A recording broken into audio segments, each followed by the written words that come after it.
Olá, a gente está aqui com a Isolete Wischniewski para ter uma conversa nessa segunda temporada, cuja temática de Vozes de Gaia é as águas e as comunidades.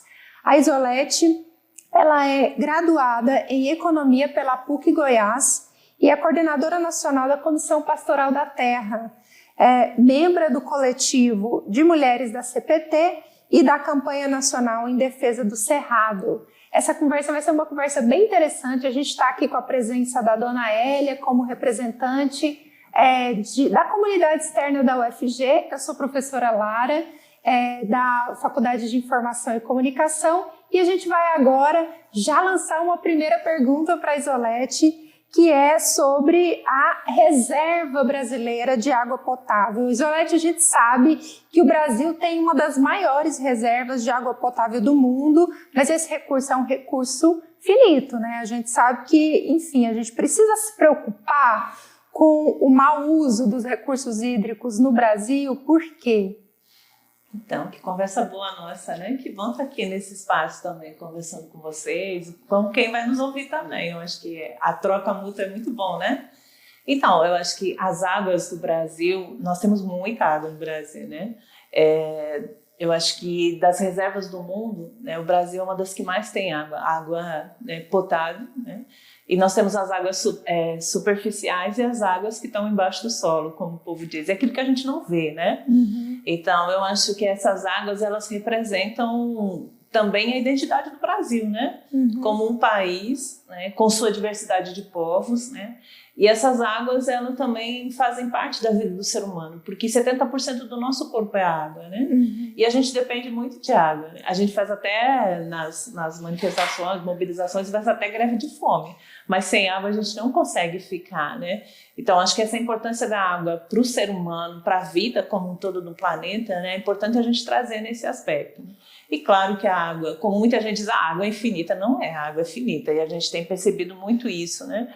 Nos espaços que a gente tem ido, que a gente tem conversado com pesquisadores também, nas próprias comunidades que a gente visita, a gente tem as comunidades, como elas têm esse conhecimento mais direto, elas conseguem ver no cotidiano o volume de água que vai diminuindo no seu córrego, no riozinho que passa do lado da casa dela, né? Além da questão do volume de água que a gente pode trazer para essa reflexão, para esse debate, né? A gente pode também trazer o quanto que essa água é utilizada e como que ela é utilizada hoje, né? E o quanto que ela está sendo poluída também. Então, além do acesso, do volume de águas que a gente tem disponível, a gente também tem que trazer para esse debate, né? Que tipo de água nós estamos tomando, né? Que água chega para o nosso corpo, que água que sustenta nosso corpo, que água que sustenta a terra, que sustenta as florestas, que sustenta os animais, né? Porque é um conjunto de coisas na natureza e nós fazemos parte disso, né? O professor Altair Salles sempre coloca que no Cerrado desaparecem a cada ano 10 rios pequenos. Esses rios, eles vão alimentando outros rios, né? Imagina o quanto que isso vai diminuindo nos grandes rios o volume de água se esses rios desaparecem, né? Eu trago muita experiência do Cerrado, porque é onde eu mais vivo e é onde eu tenho um contato mais com as comunidades, né? E olhando nisso, né, o ano passado, por exemplo, o Rio Javaé praticamente, no Tocantins, praticamente secou, né? Nós não tivemos essa possibilidade e ele cerca uma grande comunidade, que é a comunidade indígena da Ilha do Bananal, né? Então, essa comunidade depende desse rio, depende dessas águas, né? E isso afeta diretamente outros processos, como a falta de água nos grandes centros, né?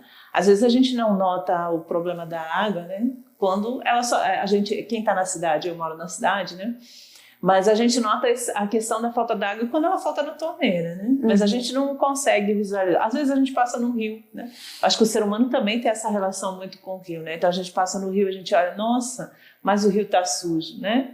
O tanto de esgoto que é jogado nos rios, né? O agrotóxico que é jogado nessas águas. Isso tudo vai alimentando e desalimentando aquilo que era necessário. Alimenta uma indústria, né, que é da própria forma como que é caracterizada as grandes indústrias que jogam essa água, que jogam a poluição para dentro dos rios, ou o próprio agrotóxico, que é jogado pelas grandes produções, né, do agronegócio ou das grandes monoculturas, né. Então alimenta exclusivamente porque ninguém se responsabiliza por isso, né? Então, e desalimenta todo um processo, né, que é da própria natureza, dos rios correndo, né, dos corpos dos rios correndo, porque assim como a gente tem um corpo, o rio também tem o seu corpo, né? Então, essa é uma questão. Outra questão que eu acho importante a gente trazer é a questão das barragens, né? O quanto que o rio, além do acesso, né? O quanto que o rio ele é cercado, e aí ele também vai se deteriorando com isso, né? E vai mudando também os seus cursos, né? Então, como que a gente faz para que esse rio, ele naturalmente ele pode mudar o seu curso, mas muitas vezes ele é alterado por questões ou de irrigação, né? Para tirar a água do rio para levar para as grandes produções, ou ele é barrado, né, para uma grande hidrelétrica ou para uma barragem, né? Então, isso tudo vai afetando. E sem contar também que grande parte dessas águas, né, que também são afetadas também pela própria mineração, né?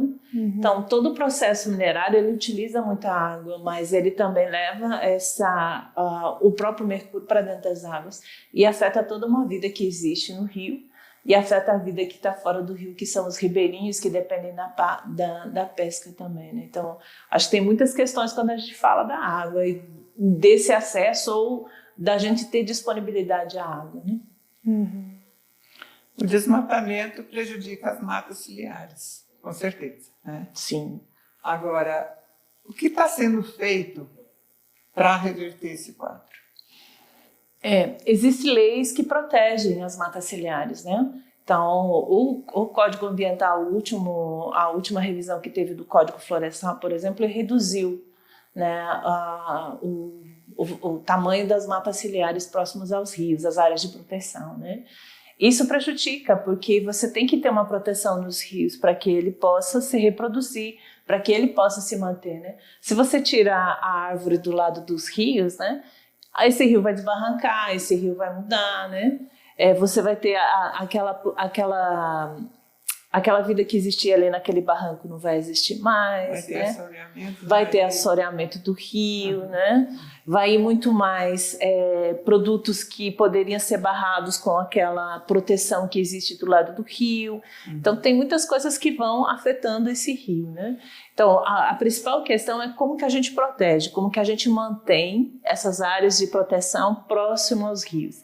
E não só próximo aos rios, né? A gente precisa pensar também, os rios, eles dependem muito das águas do subsolo, né? Uhum. E muitas vezes o desmatamento, ele é também ocasionado nessas áreas que são áreas de recargas que os rios precisam, né? Então isso afeta também o volume de água dos rios. Está tendo uma política para que haja porque houve um desmatamento muito grande, continua existindo, né?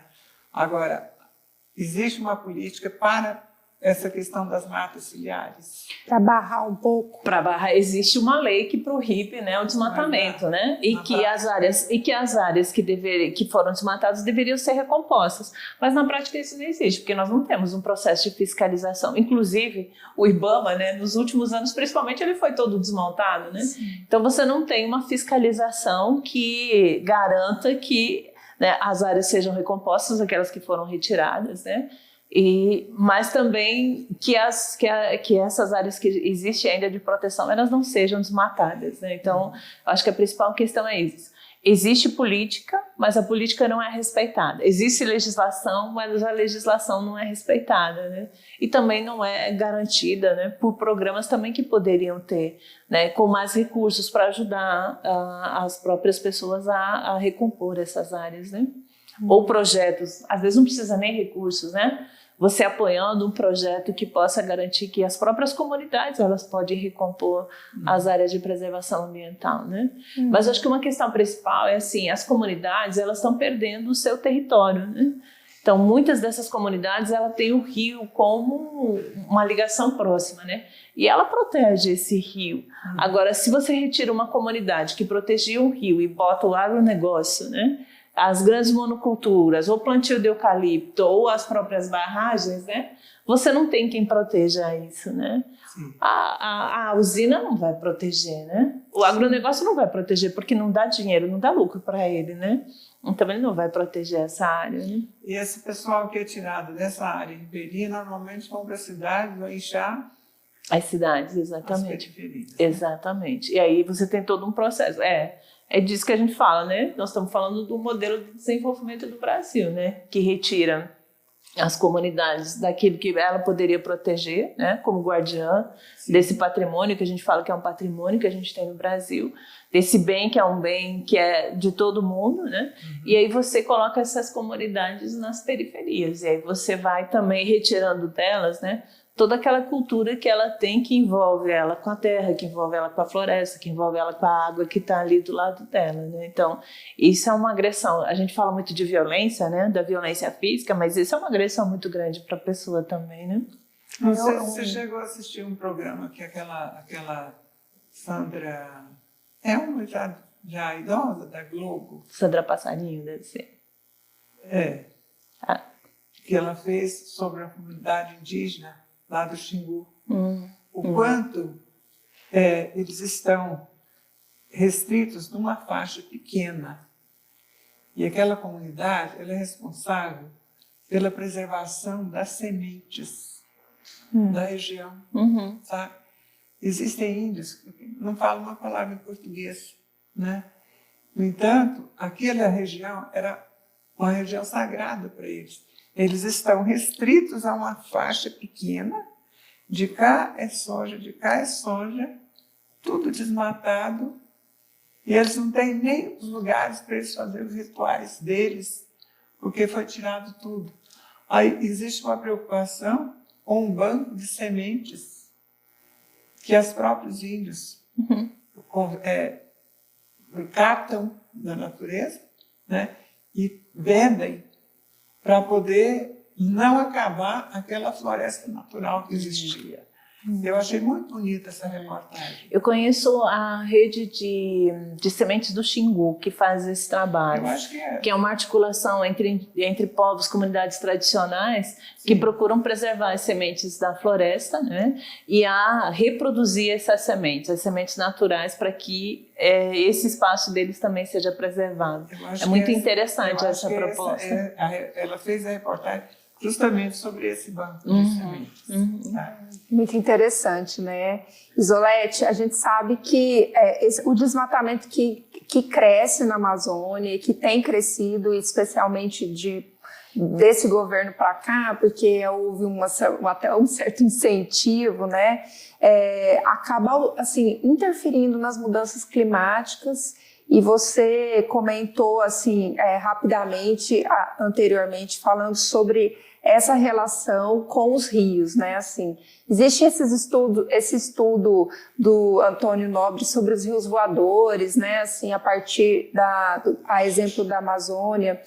A gente pode dizer assim, claramente que o desmatamento ele interfere nesses recursos hídricos a partir desse estudo, a partir dessa relação com a abundância dos rios ou a secura, né?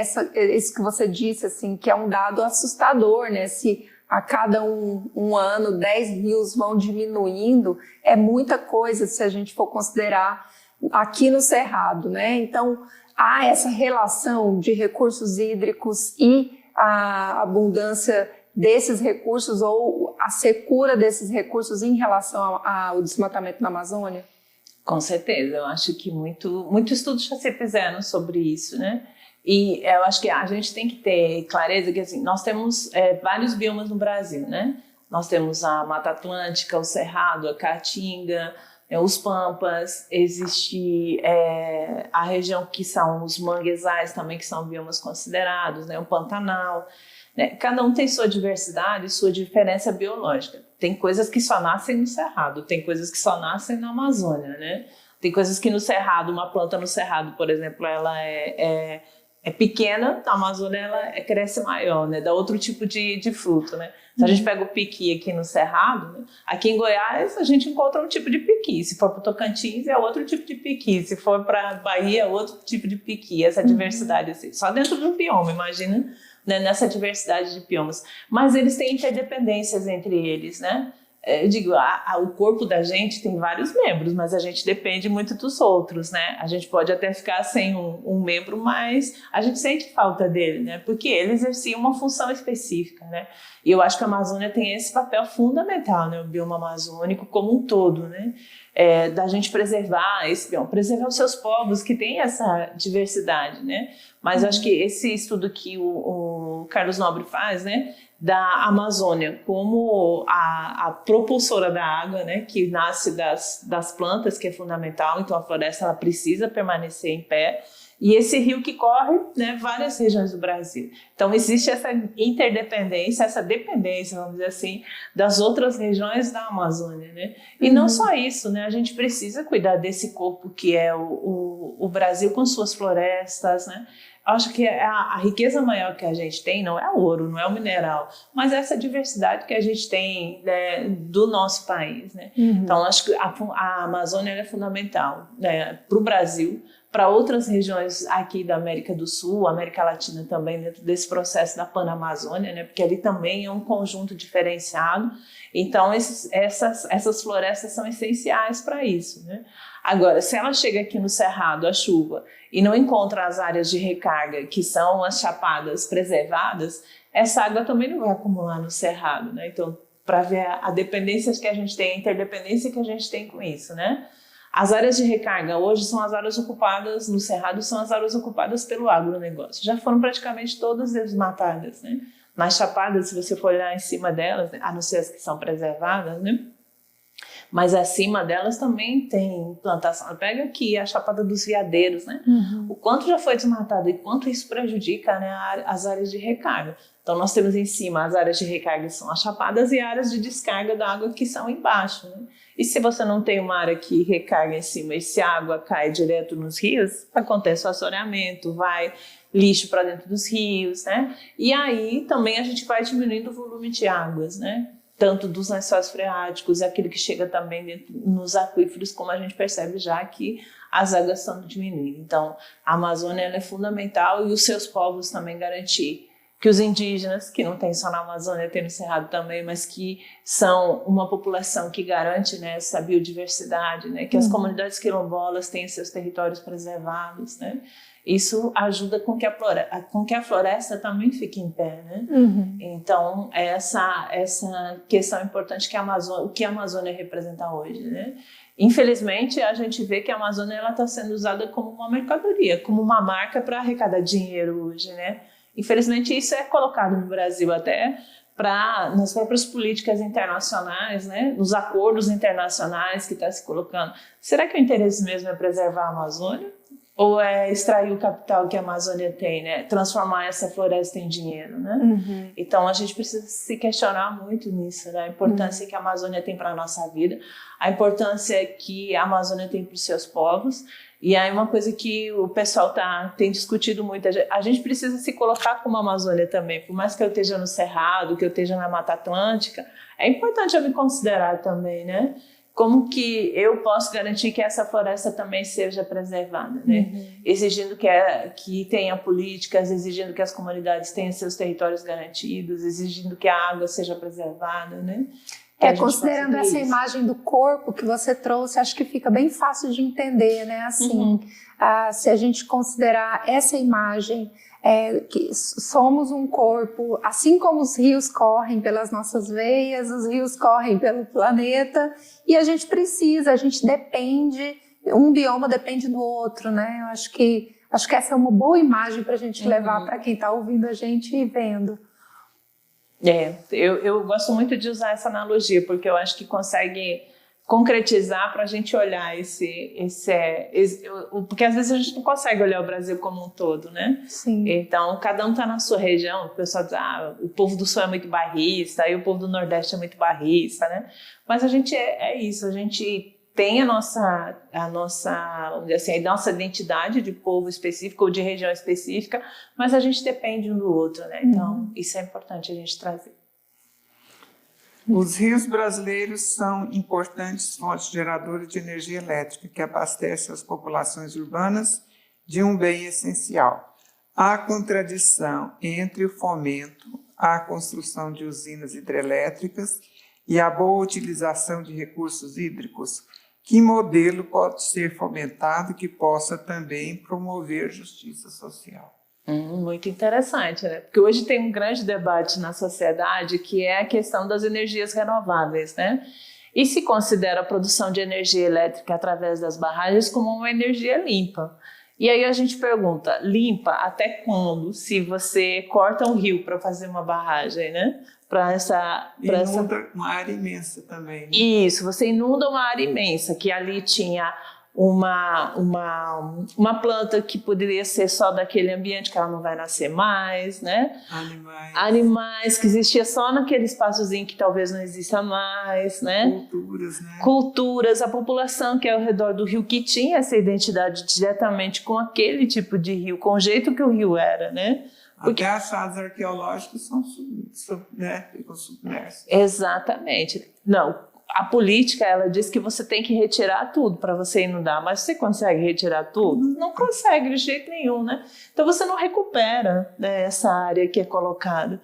Então, que tipo de energia limpa a gente pode dizer que é isso, né? Muitas vezes, na própria construção da barragem, você tem o trabalho escravo, né? Você tem pessoas que morrem, né, construindo as barragens sem, às vezes, ninguém saber, né? A gente sabe de muitos casos que para a construção de algumas barragens, né, se uma pessoa cai, hoje já tem outras tecnologias, mas antigamente era muito difícil, né? Se uma pessoa cai dentro de um bloco de concreto, alguém vai tirar de lá? Não, né? Essa é uma coisa assim que é bem forte, bem pesada para a gente olhar desse ponto de vista, que as coisas que a gente faz, elas têm um impacto maior numa sociedade. Às vezes a gente olha um produto, né? Mas não olha qual que o que foi utilizado para se fazer aquele produto, para ela chegar até a gente, né? Então existe essa questão das hidrelétricas, né? São grandes hidrelétricas, né? As pequenas hidrelétricas é colocada como uma alternativa, mas a gente questiona também porque ela também acaba barrando o rio, né? E acaba tendo impacto ali naquela comunidade, né? As comunidades que são retiradas também, né? Que são desalojadas, isso também é um impacto diretamente, então a gente não pode considerar uma energia limpa, né? Agora, você tem outros processos que hoje está sendo discutido. Uma questão é que eu acho que quando começa a surgir alternativa, sempre há, por parte do capital, dele roubar essa alternativa das comunidades. Né? Por exemplo, se a gente olha hoje, a energia eólica é uma alternativa, mas pergunta para as comunidades do Nordeste, por exemplo, se eles querem aqueles grandes torres lá fazendo barulho, impactando a comunidade deles, não deixando eles ter acesso na comunidade seguinte. Eles não querem, porque isso impacta a vida deles, né? Mas nunca perguntaram para eles se eles queriam ou não. Simplesmente chegaram lá e colocaram essa energia, e está se expandindo muito a energia eólica. São grandes empresas. Por que a energia não pode ser através da própria população, né? A própria energia solar. Hoje você tem condições. Por que não colocar energias solares nas casas, em vez de ter grandes extensões de terras ocupadas por empresas de energia dessa energia renovável que se chama, né? Então eu acho que tem várias alternativas que a gente pode pensar, pequenas usinas de acúmulo de energia através das placas solares, né? Tem a própria energia que é gerada de muitos aspectos. Então a tecnologia, a gente pode desenvolver muito a tecnologia, mas a serviço da população. O que não se coloca, que eu acho que é uma coisa que a gente tem questionado muito, e aí não é só na questão de energia, é que muitas vezes as experiências que são desenvolvidas ou as tecnologias que são desenvolvidas, ela não está a serviço da comunidade, ela está a serviço do capital. É utilizada para que o capital tenha mais lucro, né? Eu acho que essas são alternativas importantes, mas desde que eles estejam no uso e o acesso às comunidades. Às vezes, muitas dessas comunidades que são impactadas por energias eólicas ou próprios essas grandes empresas de energias solares, como a gente vê lá no Piauí, por exemplo, às vezes do lado da indústria não tem energia para as comunidades, elas não têm acesso à energia. Então, que tipo de política é essa, né?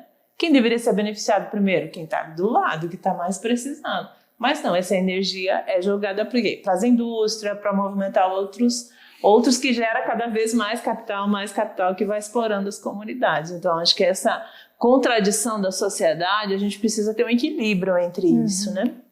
Acho que o equilíbrio é a principal questão que a gente precisa discutir hoje. Pensando em termos de alimentos, assim, que consomem a água em grande quantidade, eu acho que a monocultura na verdade, o exemplo maior, né, assim, de consumo excessivo de água potável, essa água limpa, supostamente, né, não poluída, em detrimento, assim, de secar, de desviar cursos de rios, etc e tal, né? O que você tem visto que pode ser feito como alternativa política para que a produção de produtos não esgotem a água potável das populações, dessas mesmas populações que, enfim, vivem são ribeirinhas, vivem próximos a esse rio e passam a, por exemplo, ter a surpresa de um rio secar, como esse que você citou lá em Tocantins. Então, isso é uma grande questão que a gente vem trabalhando, essa questão dos próprios conflitos que tem gerado, né, entre o agronegócio, que é aquilo que eu falei, o capital, não só o agronegócio, mas as empresas também, aí você pode colocar a mineração, né, as empresas de energia que afetam também, né, com as comunidades, né, que querem preservar esse espaço dos rios, né. Então, eu acho que esse aspecto da produção de alimentos hoje, nós estamos ligados ao modelo de desenvolvimento que nós temos no Brasil, né? E o que o Brasil exerce no mundo a partir disso? O que está destinado ao Brasil? Produzir commodities, né? Nos últimos anos, principalmente nos últimos 20 anos, o Brasil se desindustrializou de uma maneira intensa, né? Hoje a alternativa do Brasil hoje para gerar dito desenvolvimento, que o professor Carlos Walter ele questiona, né? O que é desenvolvimento? É tirar o envolvimento, né? É deixar sem envolver as pessoas, desenvolver, né? Sem envolver as pessoas. Então, é esse modelo que é trazido para o Brasil, né? De produção de commodities e com a falsa justificativa do que isso sustenta a balança comercial brasileira, né? É colocado como a principal riqueza do Brasil e não é. Né? Não é a principal riqueza que o Brasil tem hoje, né? Então a produção de alimentos ela é fundamental para nós, né? E a produção de alimentos saudáveis, então a gente depende de um processo, né, da própria natureza produzir esses alimentos, das comunidades produzir esses alimentos, e a grande quantidade de água que é utilizada nas monoculturas é infinito, né? Assim, o quanto que gasta um pivô que é colocado numa grande produção de cana, por exemplo, numa produção de soja, né?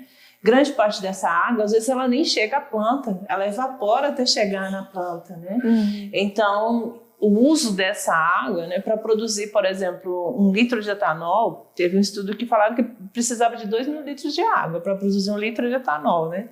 Se a gente fosse embutir o preço dessa água nesse litro de etanol, não só a produção, né, que existe na própria usina do cortar a cana, que já é explorada, né, que o trabalhador é explorado, mas para chegar ali, quanto que teria que cobrar, né? Hoje, por exemplo, nessas grandes monoculturas, na produção de frango, de soja, a gente diz que é para exportação. Então, nesses casos, a gente exporta a água, porque o volume de água que é utilizado e que nem sempre volta, então acho que essa é uma das consequências que a gente fala, que os rios estão diminuindo, né? Se a gente pega o conflito por água que a gente teve em Correntina em 2017, 16, 17, agora fugiu o ano, que as comunidades foram, né, perceberam a água do rio não estava chegando na comunidade abaixo, né? Existia uma fazenda em cima que estava captando a água do rio. E as comunidades tentaram de todas as maneiras. Foram no poder público, discutiram com o Ministério Público Estadual, discutiram com o governo do estado, né? Fizeram denúncias, né? E não resolveram o problema delas. Então, elas resolveram tomar uma atitude, elas mesmas foram exigir seus direitos, né? É esse conflito, é essa atitude que as comunidades, elas têm isso dentro dela, né? É para a sobrevivência dela, é para a água, é para o gado que tem lá embaixo das comunidades Fundo e Fez-Passe da Bahia, por exemplo. Elas precisam da água para sustentar o gado, que faz parte da cultura delas, né? Então, isso tudo traz esse debate para a gente pensar dentro da produção de alimentos hoje, dentro desse modelo de desenvolvimento, que é a grande produção agrícola de commodities, seja nas monoculturas ou seja na mineração, que hoje que o tema da mineração tem vindo muito no debate também na questão do uso das águas, né? Então, esse é o modelo que a gente tem. Então, qual seria a alternativa? A gente mudar o modelo de desenvolvimento que a gente tem. O que a gente precisaria? Deixar com que as comunidades tradicionais que hoje estão nos seus territórios, né, manter os territórios das comunidades indígenas, demarcar os territórios das comunidades indígenas que ainda não foram demarcados, né. Nós estamos agora numa discussão num PL para liberar o 191 que libera a mineração em terras indígenas, né. Essa semana mesmo nós tivemos uma espécie de retrocesso, né? Exatamente. Essa semana mesmo saiu um relatório das terras em Yanomami e Roraima, o impacto dessa mineração nas terras indígenas, né? O que isso tem causado, né? E nós próprios da Comissão Pastoral da Terra, que registramos os conflitos no campo, nos últimos 2 anos, por exemplo, morreram mais de 100 indígenas Yanomamis em consequência do conflito. Por quê? Porque o garimpeiro chega, ele leva a doença para dentro da terra indígena, né? Ele polui a água do rio que as comunidades tomam, né? Teve uma draga, por exemplo, ano passado, que sugou 2 crianças que morreram em consequência disso, né? Essa semana saiu um relatório falando das mulheres e adolescentes que são estupradas por esses indivíduos que se apropriam desse espaço das comunidades, né? Que é um espaço de segurança das comunidades. As comunidades não têm mais essa segurança, né? Então, eu acho que isso é fundamental para a gente mudar esse modelo que a gente tem e preservar esse ambiente que ainda a gente tem. Porque isso interfere, como a gente já falou na primeira questão, né? O que isso interfere nas mudanças climáticas, né? Hoje eu estava vindo para cá e conversando com o motorista que me trouxe, e a gente conversava sobre isso. Nossa, que calor que está em Goiânia, né? E o quanto que isso, a gente percebe o quanto que a temperatura ela aumentou por conta desse processo do desmatamento, né? Por conta de todo esse processo que a gente está vivenciando de esgotamento, muitas vezes em muitos lugares, do próprio ambiente, que é um bem que as comunidades têm, né? Então, tudo que estava sendo programado, prognosticado, por exemplo, o INPE já trouxe vários relatórios nesse sentido, que estava sendo com perspectiva para 2050, eles estão reduzindo, né, esse processo de mudanças mais acelerados. Então, a partir de 2030, né, o INPE tem apontado que a gente vai ter mudanças e vai ter muito mais impactos, né? E como que a gente trabalha isso? Que hoje você tem um volume, uma concentração muito grande de pessoas na cidade. Como que você trabalha esse impacto que tem das mudanças climáticas e todo esse processo nas grandes cidades? Precisa pensar políticas para isso também, para que essas comunidades elas não sofram todo, porque praticamente você tem, claro, tem bairros nobres que são atingidos, mas qual é o impacto maior? É no bairro nobre ou na periferia, né? Uma casa de uma pessoa de classe média alta, ela tem condições de repor seus móveis quando ela é atingida, né? Perdeu uma geladeira, vou lá e compro outro. E as comunidades que estão na periferia, as pessoas que estão na periferia da cidade, não está tendo nem o que comer por conta da inflação que está aumentando, né? E como que sobrevive essas comunidades, essas pessoas, né? Então, é um debate importante para a gente pensar dentro dessa questão. Bom, o Brasil, além de abundante água de superfície, tem no subsolo os 2 maiores aquíferos do mundo, o Amazônico e o Guarani, que juntos contêm X lá do percentual da reserva de água doce do planeta. A exploração desses aquíferos tem sido visada por empresas de toda ordem. É legítimo o tratamento dessas águas como riqueza, como mercadoria, e não como o seu tratamento como um bem comum essencial à vida? Como devem ser tratados os aquíferos no Brasil? Eu acho que eu já falei antes, né? A água ela é um bem, né? As comunidades tratam isso, né? Eu já comecei a falar assim da relação que as comunidades têm com a água. As comunidades que eu acompanho do Cerrado, a gente sempre ouve assim, olha, a nossa comunidade ela surgiu aqui porque tinha aquele córrego, aquela nascente, ela foi ali, então eles sabem exatamente onde está a água, e essa relação próxima, né? A gente já comentou sobre a questão dos indígenas, né? Tem rituais indígenas que a questão da água, né, é fundamental. Tem o mito dos Canela, por exemplo, no Tocantins, que antes era Goiás, né? E eles nasceram das águas, então ele tem o mito da nascência da vida deles das águas. Imagina se essas águas se perdem. A vida deles também se perde, né? Eu sempre costumo citar... Tem uma correlação, tem uma assim, correlação. que é inclusive mitológica, né? Isso, e tem também a relação espiritual desse povo, né? A espiritualidade, né? Por exemplo, as religiões de matriz africana, né? A água é fundamental para essas religiões, né? Eu lembro muito bem que a Zila, lá da comunidade do Chaco, do Quilombo do Chaco, lá do Maranhão, ela fala isso, né? Se eu perder as águas, eu vou perder os meus orixás, eu vou perder uma parte de mim que é a minha espiritualidade, né? Então, dentro dos territórios, as comunidades têm seu espaço, né? E essa relação também está ligada com essa questão da espiritualidade, né? Então, eu acho essas comunidades têm essa relação, e se a gente perde, né, essa relação, vai perdendo também a identidade desses povos, né? Então, eu acho que o aquífero em si, como uma água, como um bem, ele deveria ser preservado. E a gente já ouviu até falar em privatização dos aquíferos, né? Isso nunca deveria acontecer. Nunca a gente deveria ter que pagar por uma garrafinha de água da Coca-Cola, né? Tô fazendo propaganda da Coca-Cola. Mas é uma empresa que está extraindo a nossa água, né? Sem pagar por isso, né? E recebendo milhões de dinheiro por isso, né? Então, a água, ela é um bem comum e ela deveria estar colocada à nossa disposição. Eu lembro muito bem que uma vez eu estava num seminário discutindo na mesa estava o presidente da ANA, faz lá em 2004, nem lembro o nome dele. E ele falava assim, o Brasil é rico em água, imagina se a gente invasasse toda essa água, quanto que a gente ia faturar nisso, né? Se a gente invasasse toda a água potável que a gente tem no Brasil, né? De tanto rio que a gente tem. Nossa, né?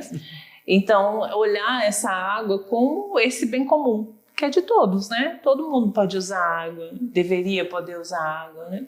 Mas nem sempre, né? Você tem, quando às vezes a barragem chega, as comunidades elas são impedidas de chegar, né, nas águas, né? Às vezes elas são impedidas pelos próprios grandes projetos, e ele tem um impacto muito grande, que eu acho que é uma questão que a gente discute pouco na vida das mulheres, né? A questão da água. Então, preservar os aquíferos, preservar a água é de fundamental importância. A gente não pode vender o nosso aquífero, né? A gente não pode deixar que esse espaço onde os aquíferos existem, que eles precisam ser preservados, né? E a gente percebe que isso vem acontecendo periodicamente. Já tem estudos dizendo da redução do volume de água dos aquíferos, né? Então, como a gente pensa que esse bem seria um bem infinito, né, a gente vai olhando que ele está reduzindo, né? E como que a gente vai conservar isso? Como é que a gente, né, mantém isso? O cerrado, ele tem uma característica fundamental no acúmulo de águas, né? As árvores do cerrado, a gente diz assim, essas arvorezinhas tortas, né? Como muita gente fala no cerrado, né?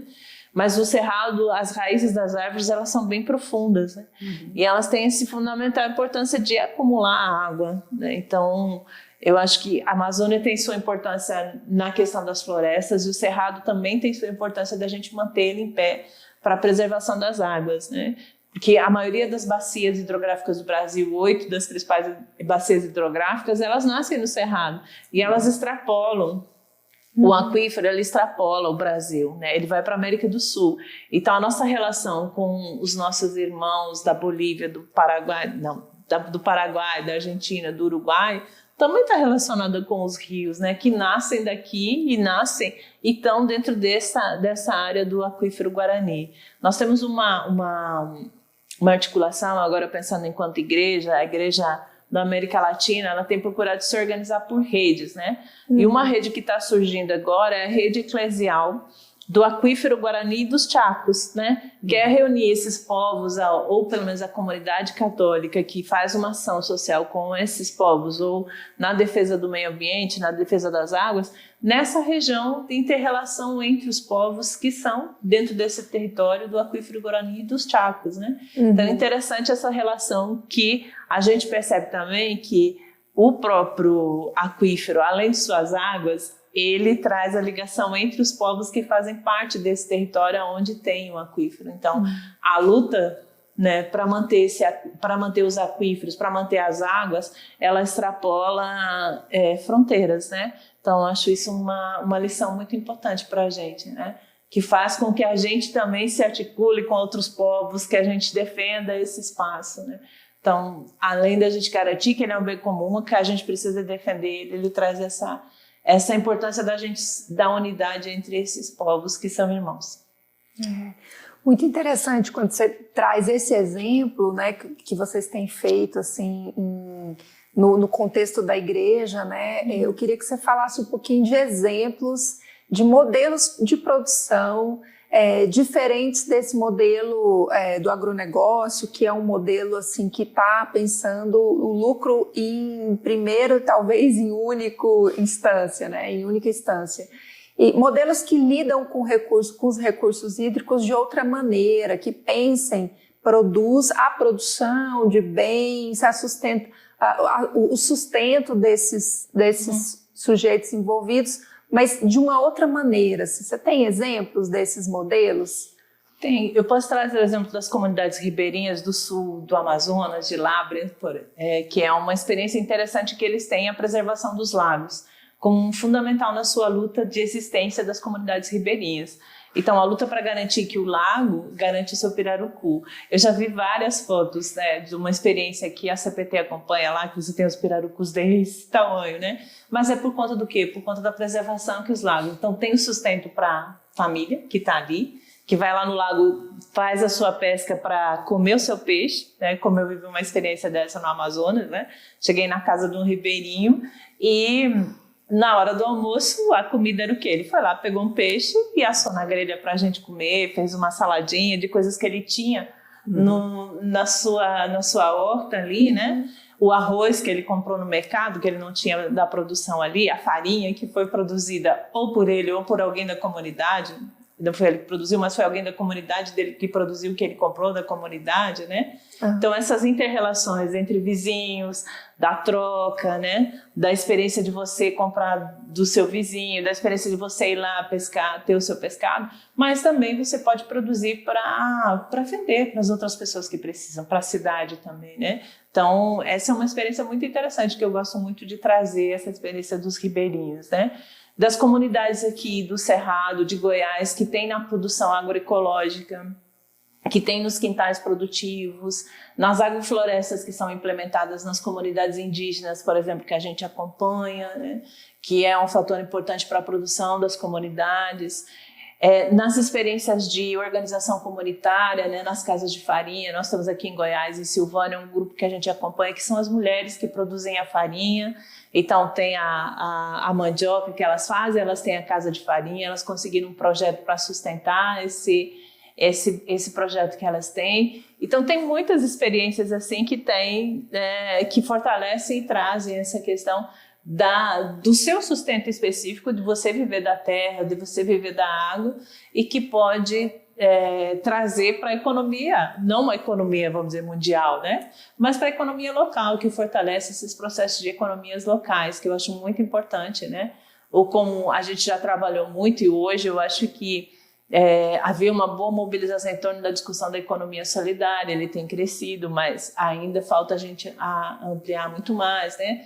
A compra direta, né, da cesta que vem das comunidades, né, para a cidade, essa é uma alternativa que as comunidades urbanas podem fortalecer, né? Em vez de comprar no grande mercado, compra das comunidades, né? A comunidade traz uma cesta, né? Lá na CPT, por exemplo, a gente tem a experiência de um agente da CPT que é de Itaberaí, ele produz na roça com a mulher dele, e ele entrega lá na Secretaria Nacional para quem está na cidade, ele traz toda semana, a gente chama de cesta, vem no pacote, mas é a cesta, né? Então vem ser os produtos, e a gente compra dele, a gente não compra no mercado, né? Então acho que fortalecer esses aspectos são muito importantes, né? E essas experiências são muito interessantes que a gente tem, né? Eu acho que as mulheres, elas têm, na produção agroecológica, fundamental também nisso, né?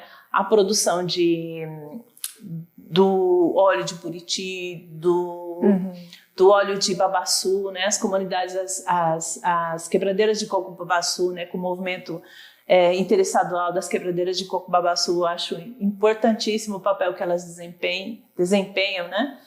Tanto na manter a sua cultura, né, na sua comunidade, nos espaços comunitários, mas também elas sobrevivem disso, né? Sim. Elas fazem o coco, elas fazem o sabonete, elas fazem o óleo, elas fazem o mesocarpo de babaçu, que serve para fortalecer o nosso organismo, né? Então você retira de um coco, né? Que você cata, que você vai lá pegar num espaço que deveria ser coletivo, né? E que elas se sustentam com isso, né? Elas conseguem sobreviver com isso e ajudar a sua família também no seu sustento. Então tem várias experiências que a gente acompanha e que a gente, assim, quando a gente olha, às vezes, a gente salta nos olhos, né? Assim, que a gente percebe, às vezes na cidade tem tanta dificuldade, cria tanta dificuldade. E as pessoas no seu espaço, elas criam muitas alternativas e que é de viver dali, do seu território, porque isso está ligado do seu modo de vida, veio dali, da mãe, do pai, da sua ancestralidade, né? Que ela foi construindo ali com ela também, né? Sim. Então, a importância disso, essas experiências. Muito bom.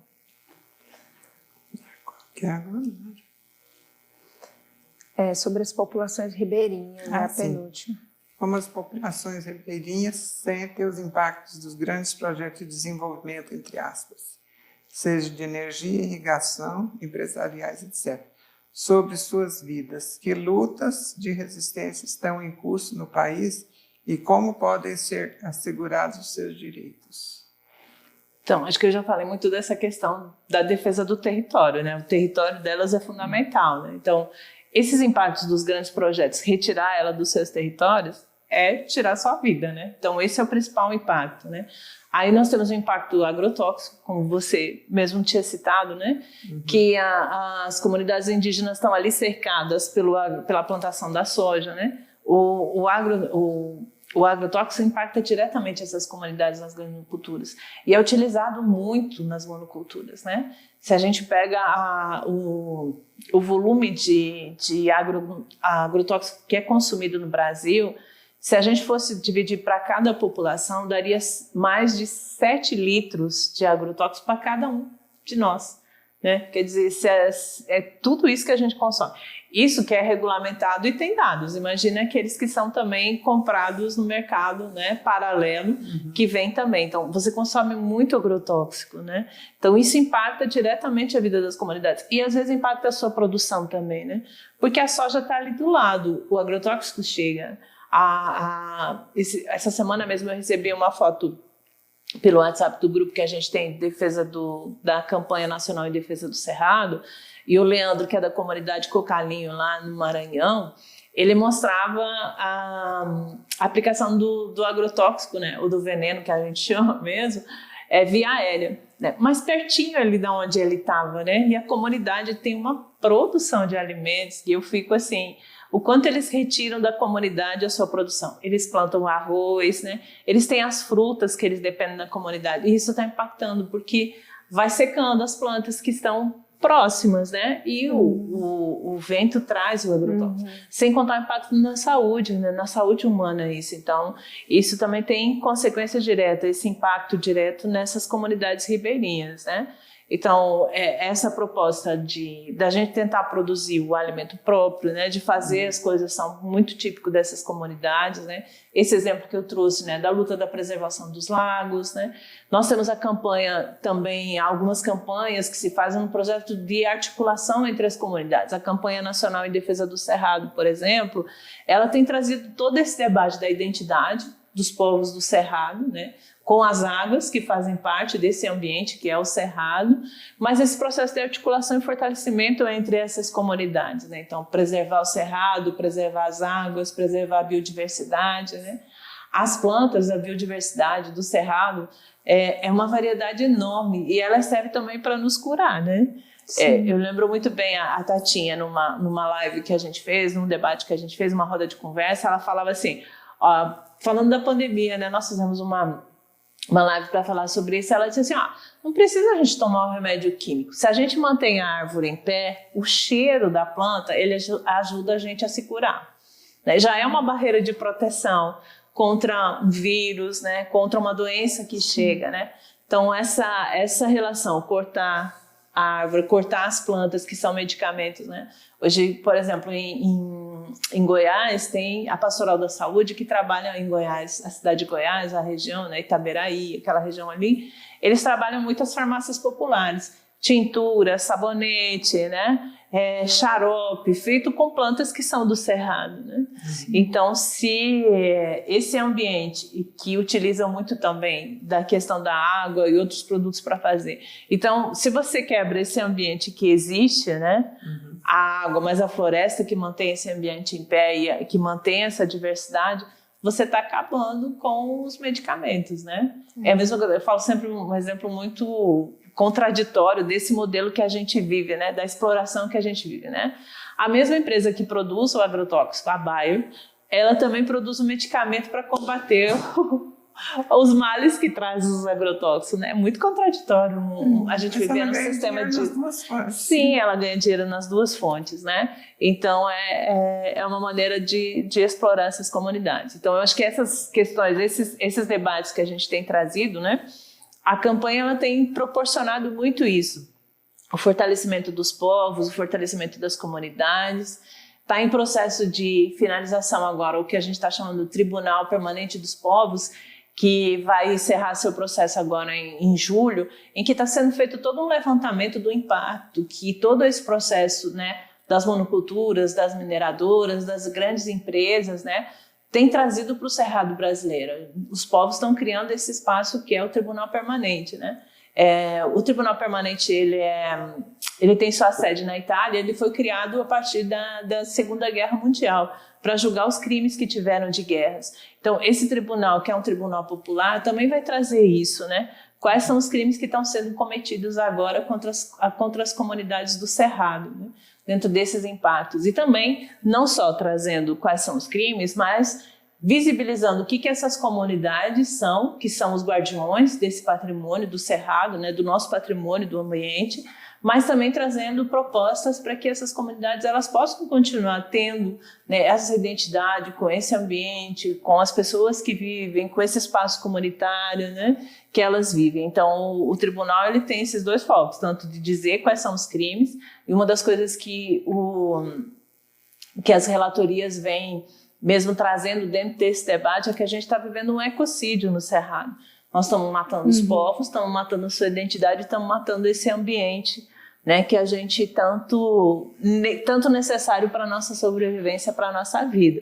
Então, essas são experiências que a gente tem vivenciado de fortalecimento de lutas, fortalecimento também de resistências que as comunidades estão, de fortalecimento também da gente manter esse território do Cerrado em pé, né? Assim como existem outras experiências também em outros biomas, né? Eu trago mais essa experiência do Cerrado porque tem essa relação com a água, tem essa relação também muito próxima que eu vivo também. Eu não nasci no Cerrado, mas o Cerrado me adotou. Não fui eu que adotei, foi o Cerrado que me adotou. Então, eu tenho essa relação e eu sou muito feliz de estar nesse espaço e também junto com esses povos, né, conhecendo o que é esse espaço também, esse território que a gente tem do Cerrado. Meu avô era proprietário de uma fazenda no sudoeste de Goiás, que, por sinal, o professor Altair trabalhou lá, sabe? Junto com o pessoal da PUC, né? Então, lá foram achados aqueles índios, né? Catalogados com cerca de 11 mil anos, né? Então, eu fico analisando, porque existiram há 11 mil anos atrás, ali, e não destruíram. Vai lá hoje para você ver a diferença. Tudo destruído. Você não vê nem onde tem um córrego, porque destruíram toda a mata ciliar da região. Você passa, não existe... Porque antigamente você via onde era um córrego, porque o cerrado é capim, né? O capim nativo, que hoje quem tem pecuária não tem mais capim nativo, né? Então você via aquela mata ciliar, ali você podia ir que tinha um córrego. Hoje você não vê mais nada. Você anda quilômetros e quilômetros, é aquela... Né? Porque também, talvez, grande parte das nascentes que foram construídas ali, né? que eram daquele espaço, elas foram enterradas, né? Para o agronegócio se expandir, para ele fazer a produção, isso acontece muito, né? Então, hoje é uma questão que eu não abordei também, que eu acho muito interessante, que as comunidades, a gente tem desenvolvido vários projetos, que é a questão da preservação e recuperação de nascentes, né?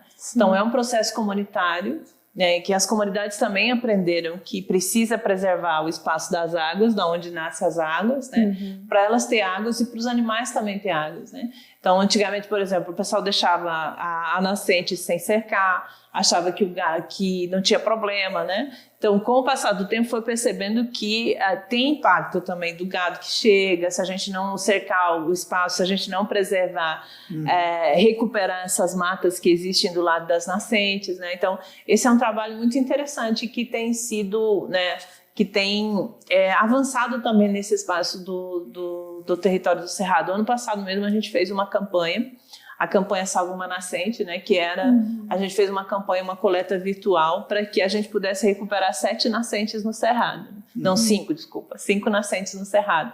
E foi muito interessante, porque não foi só você doar um dinheiro, né, para que essas nascentes sejam recuperadas, mas todo o debate de você, né, se sentir responsável também para que as futuras gerações também possam ter a água, possam ter o alimento saudável na mesa, né, possa ter esse ambiente que elas procuram, né, conviver, né. Como é lindo você ir para uma cachoeira e poder, né, usufruir dessa cachoeira, usufruir desse rio, né. A água, ela é curativa por si só, né? Então, né, ela ajuda a gente a relaxar, mas ela também tem o poder curativo, né? Então, a gente precisa preservar esses ambientes, né? E serve não para mim, mas serve para as futuras gerações que também podem se beneficiar, ser herdeiras desse processo, se eu cuidar, se você, se as comunidades, elas que já preservam, né? Se elas continuarem no seu espaço e conseguir preservar esse ambiente. Uma preocupação que eu tenho, só um minutinho, né?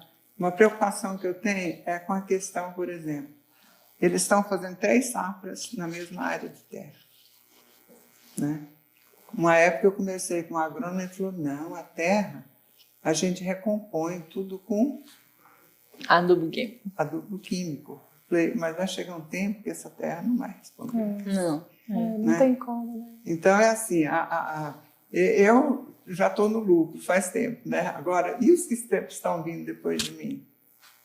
Não é? O processo de desertificação é uma coisa que tem sido discutido, inclusive o Fórum Nacional de Mudanças Climáticas e Justiça Socioambiental, eles têm feito um bom debate sobre essa questão da desertificação. Tem uma área, se não me engano, aqui perto de Quirinópolis, que é uma área que eles têm observado, que é uma área que já tem processo de desertificação, né? Que não vai ser possível recuperar essas áreas, né? Então, que a terra já está no seu esgotamento, não tem condições mais, né? Porque ela tem ela não é infindável esse bem. Se a gente não cuidar dela, ela vai morrer. E adubo químico não recompõe o que é a terra, né? As comunidades têm muito a recomposição natural, né?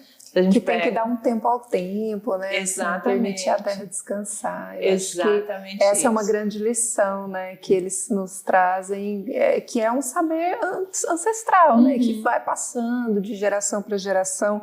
Eu acho que o nosso papo está assim, muito gostoso, mas eu imagino que você já esteja cansada de tantas perguntas.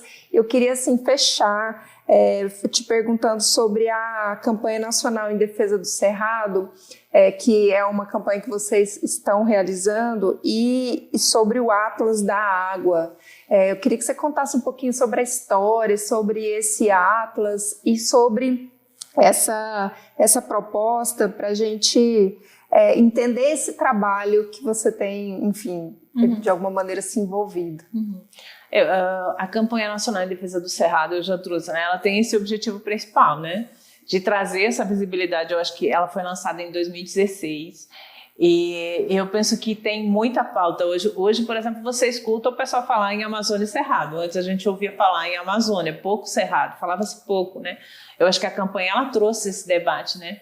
Isso que eu falei antes, o que é o território do Cerrado, né? O que a gente tem nesse território? Qual que é a importância dele para o mundo? Qual que é a importância? A gente coloca muito a Amazônia, a importância para o mundo, né? Qual que é a importância dele para a América do Sul? Então você tem o Cerrado, como a gente sempre chama, né? o berço das águas, o pai das águas, né? Então, trazer essa questão do Cerrado como esse bioma estratégico para o país, né? E também pensando no que isso impacta também as questões internacionais, né? De preservação desse bioma. Então, a campanha ela tem esse objetivo principal, né? E articular essas lutas, essas resistências que existem nesse ambiente. Porque, às vezes, a gente olha para um bioma, a gente olha a onça, a gente olha a floresta, né? A gente olha a água que está ali, às vezes a gente não olha uma pessoa que está ali do lado, uma comunidade que está ali do lado, né? A identidade ou a cultura que essa comunidade tem. Então, o objetivo da campanha é mostrar tudo isso, né? Eu acho que já deu passos significativos, né? De trazer esse debate, trazer toda essa questão.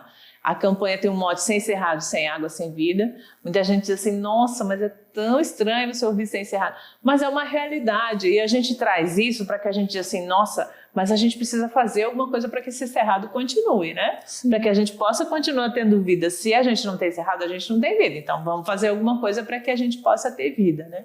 Então, ela tem feito essa articulação. Importante que tem articulado organizações em torno desse debate, né? Tem levado esse debate internacionalmente, ou seja, as comunidades do Piauí, por exemplo, em 2017, quando a gente fez uma caravana internacional com algumas organizações que vieram de fora para olhar um pouco essa realidade, né? O impacto, por exemplo, da regularização fundiária no Piauí, toda a discussão da lei que depois foi revertida. Então, houve todo um trabalho dessas comunidades se articularem, se identificarem como comunidades tradicionais. Isso foi o processo que nós fizemos na campanha, levar esse debate e essa denúncia no Banco Mundial, que está financiando esse processo no Piauí, para que o próprio governo do Piauí tomasse outras providências, ouvisse as comunidades, né? Então, acho que esse trabalho de denúncia também que é importante para que essa denúncia ela reverta em ações concretas, seja no governo estadual, seja no governo federal, né?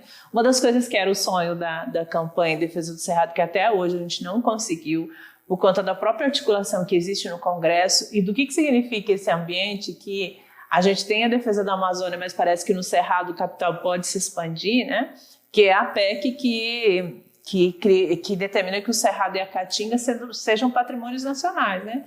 Que você tem o Pantanal, você tem a Amazônia como patrimônio nacional, mas o Cerrado e a Caatinga não, a Mata Atlântica também, né? O Cerrado e a Caatinga não. E isso significa que com essa lei a gente poderia ter também formas de pressionar para que fosse garantido, né? Programas e processos de proteção desse bioma. Então a campanha ela tem se fortalecido nisso também. E eu penso que uma questão muito importante também é que tem fortalecido o espaço de partilha, de vivência, de experiência entre as mulheres do Cerrado também. Eu acho fantástico, assim, quando as indígenas, as quilombolas, as geraizeiras, né, as quebradeiras de coco-babaçu, as comunidades que estão dos pequenos agricultores, as assentadas, quando elas se reúnem para trocar, né? Há uma troca muito grande, uma experiência muito importante nesse sentido, né? Trocar como que elas produzem, trocar as vivências que elas têm, né? Trocar essa experiência de como é ser mulher nesse espaço, né? Do território do Cerrado. Então, acho que também é uma experiência bem interessante que tem vivenciado nesse processo da campanha em defesa do Cerrado. E essa denúncia também dessa expansão do agronegócio, o que isso causa, né? No processo, tanto da mineração, do agronegócio, das empresas, o que isso causa nessas comunidades, o impacto que tem. Porque a gente também precisa discutir isso, né? Trazer isso à tona, como esse exemplo que eu trouxe lá da caravana, né? Através da denúncia surgiu várias oportunidades e as comunidades começaram a exigir os seus direitos e também a garantir algumas coisas, né? Hoje, as comunidades, por exemplo, do Piauí já estão conseguindo demarcar seus territórios, né? Então, acho que foram grandes experiências que a gente... mas o que isso está dando? Está dando, né? Às vezes a gente olha no âmbito maior, não, mas no âmbito local tem tido experiências bem interessantes que têm fortalecido, né? Porque a conjuntura a nível de Brasil hoje é muito complicada de você ter mudanças estruturais na maneira que você tem hoje o governo federal, né? Que é contra as comunidades, né? Que se posiciona contra esse modo de ser das comunidades, né? Então, eu acho que essas experiências são importantes para a gente se fortalecendo nesse processo. Isso, e resistir, né? E resistir. Isso. Foi um prazer conversar com você, assim, te ouvir tantos aspectos daquilo que você, enfim, parece muito dentro desse conhecimento. Espero que muitos e muitas gostem de ouvir e indicar para outras pessoas o nosso projeto, que é também não só as pílulas em vídeo, como também o podcast com a entrevista completa. Obrigada, Isolete, foi um prazer te conhecer. Que bom essa conversa entre a gente, gostei muito. Obrigada. Gostei muito. Que bom. Foi um prazer.